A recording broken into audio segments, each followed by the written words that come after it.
Yo guys, what is going on? JPS back with another video, and today we're going to be reacting to 5 ways British and American families are very different. Now this is something I know very little about. You guys are my British family, but I've never lived in a British household before and seen what the family dynamic is like. So this should be a really interesting video for me to check out. So yeah, without further ado, let's get right into it. Make sure you guys hit that like button, hit subscribe. Consider joining the Patreon, link in the description for full show and movie reactions if you're interested. And without further ado, let's get it. Whoa, back up the truck, right? America has a bigger population. It has more households in general, so this makes sense. Hello, I'm Lawrence. Hey, make sure you guys sub to Lost in the Pond too. He makes great videos. Benson, I'm on a quest to uncover all of the memos that Britain and America lost in the pond, and one of those memos pertains to family. You know, there's an old saying in the English language, families, you can't live with them, and there are studies to back me up on that. But as I discussed recently with patrons on my secret stream, there are various nuanced differences between how family life plays out in Britain and America. And as I said to my patrons last Friday, I've experienced the best and the worst of both sides of the coin. And so today, at the risk of alienating everyone in my families, I'm going to lay out some of my observations. Here are 5 ways that British and American families are very different.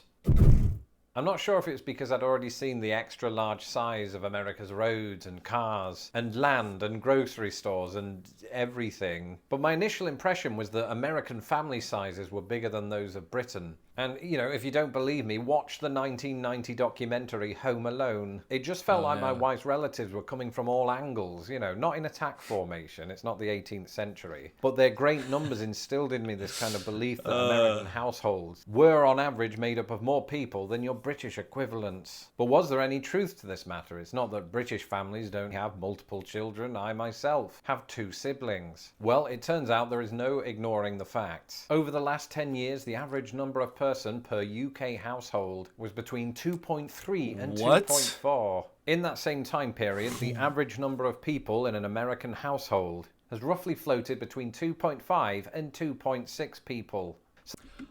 I'm surprised that... Hold on. So that means that on average, American households have about 1/5 of a person more than British households, which is about the size of a leg. What's going on, America? Well, one thing that I've noticed that might accommodate this slight increase in family size is the relatively large size of American houses, which, as I pointed out in a video 2 years ago, I thought it would be a bigger difference. Just bigger, which, you know, might account for these.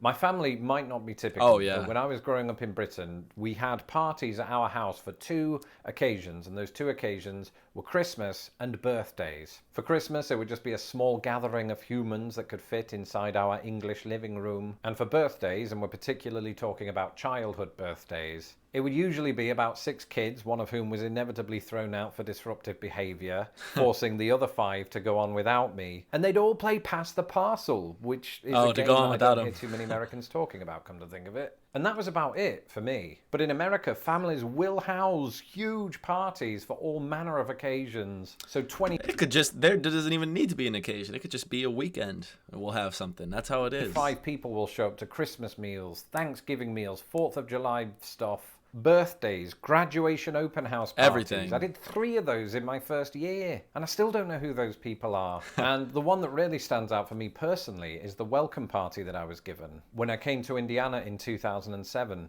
I was just visiting, you know, and I thought I'll meet the mum and the dad for the second time, I'll meet the brother and sister, maybe pet a dog or 2. No, I got the whole works, as they say. There were aunts and uncles and granddads and grandmothers and cousins of cousins. And I know what you're thinking, ooh, Lawrence, you're an introvert, that must have been hell. But here's the thing, one of the most challenging things about being an introvert is initiating the conversation. And because I couldn't get a word in edgeways, I didn't have to go through that, so everyone's a winner. A moment ago, I touched upon graduation open house parties. What I didn't mention is that we do have graduation parties in the UK. It's just that the word graduation usually refers only to the commencement of university/college. Whereas in America, it seems like families will hold a graduation. 1st grade, 2nd grade, 3rd grade, graduation every year, man. I'm telling you. For various levels of the educational pyramid. So I've celebrated everything from a distant cousin's graduation from elementary school all the way through to university. And it's all good. You know, you normally give them a card with some money in it, even though you needed that yourself. And presumably they put it toward their first car, you know, not the elementary kids. Or the high school kids come to that. I don't know what they spend it on. All this to say that American families place a great deal of emphasis on the educational excellence of their kids. Now, I'm not saying this doesn't happen in Britain. Of course it does. I just think the idea of pushing their kids to excel academically is, generally speaking, more prominent in the United States. This doesn't just apply to grades, it's things like extracurricular activities. Oh, it yeah. seems like it's a really big thing here for kids to be on a sports team or to be in band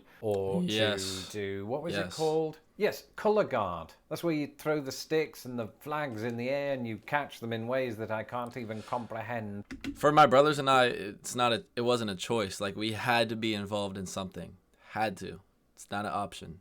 Had to. And that's not just something that's, you know, and like unique to my family. That's something that a lot of my friends and people I knew, they were all part of some type of sports team, club, just something. You have to be involved. That's just how it is. And American families are super supportive of this. You know, many of them will go and watch their kids perform, and I've even been to a few myself. And what can you say at the end of such an event? Oh, your flag throwing skills were really impressive, presumably. I mean, I don't know the rules. The point is, whether we're talking about football or marching band or honor society, it seems to me that a kid's extracurricular activities play a larger role in the dynamics of an American family as opposed to a British one. I sort of hate this bit because I don't have any data to back it up. It's just all feeling. So instead, let's talk about something for which I do have some numbers.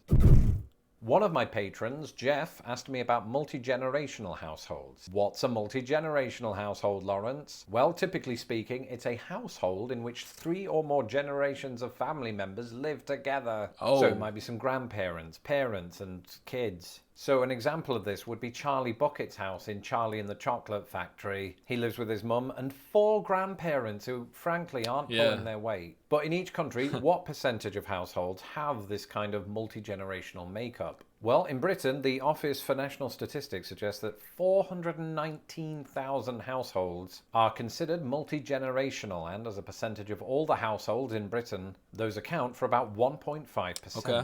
In America, it's about 4 million households, but whoa, back up the truck, right? America has a bigger population. Yeah. It has more households in general. What percent? So What this makes percent? sense. But even when you do account for that differential, 4 million households is nonetheless 3.2% of all American. Whoa. That's a big difference. That is a big difference. I had no idea. Households. So the answer to your question, Jeff, is that it appears that American households are twice as likely to be multi-generational. What do we learn from that?